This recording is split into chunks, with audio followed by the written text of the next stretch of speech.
So we're going to grab 500 grams of flour, and to that we're going to add 10 grams of yeast, 10 grams of salt, and 1 tablespoon of cinnamon. The cinnamon really adds something special to the final taste of the dough at the end.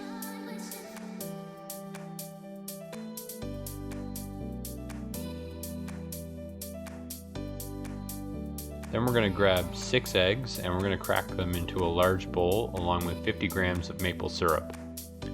When the dough ends up rising later, you'll really smell the maple syrup come through. So now you're going to combine the eggs and maple syrup together. And then you're going to add the flour mixture on top of that.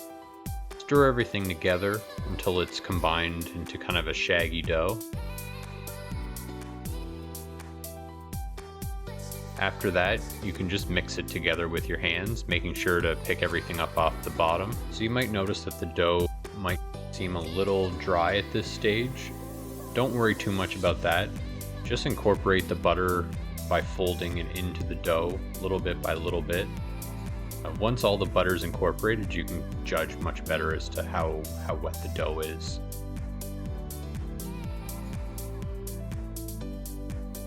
So you're going to keep folding in the dough, folding the butter in, little bit by little bit. And once it comes together, you'll start to see that it's very stretchy and very pliable. Once the dough is at this stage, you'll want to let it rest for about 20 or 30 minutes.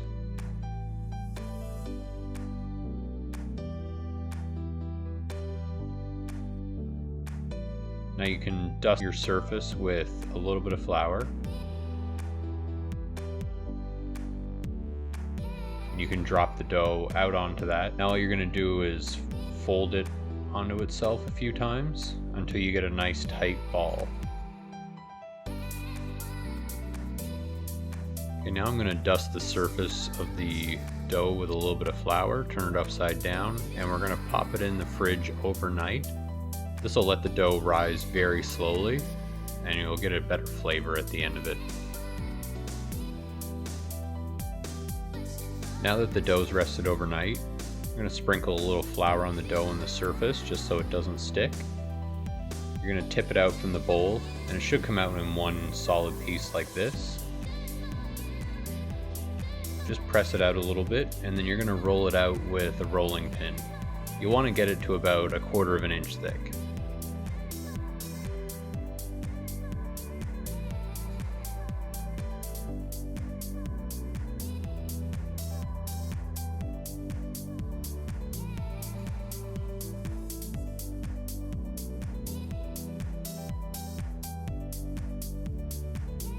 Once you have your dough rolled out, we're going to grab the brown sugar, cinnamon, and the melted butter, and you're just going to mix those together and then add in the butter. Just add it in a little bit by little bit because you don't want this to be soaked in butter.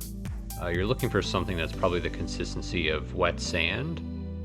So once you feel like you've got enough butter in there, you don't need to add the rest.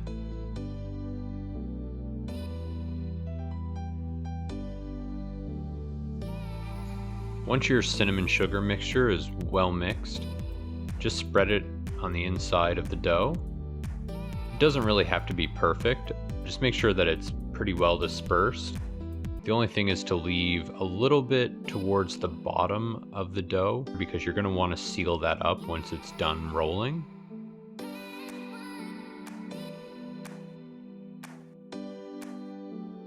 You're going to want to roll it up into a tight ball.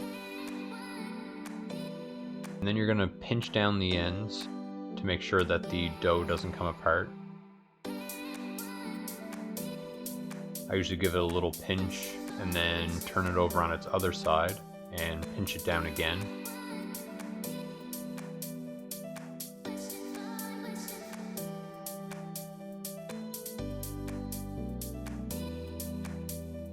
So now we're going to divide this into about 8 even pieces. This is for a large bread pan. If you're using a smaller pan or a more shallow pan, you'll probably want to cut these pieces even half size to this. So that would probably be about 16 smaller pieces.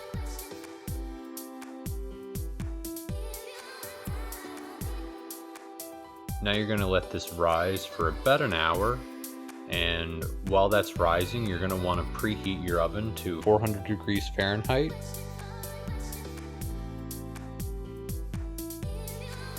After your dough is risen, you're going to whisk 1 egg into a bowl, and then you're going to want to spread the egg on top of the cinnamon rolls. Now when you go to bake these, you're going to bake them at 400 degrees Fahrenheit for about 10 minutes. So you want to keep an eye on them because the cinnamon can possibly burn. So just keep an eye on them, and at the 10-minute mark, you'll want to turn the temperature down to about 250 degrees Fahrenheit, and you're going to want to bake those for around 25 to 30 minutes depending on how hot your oven gets.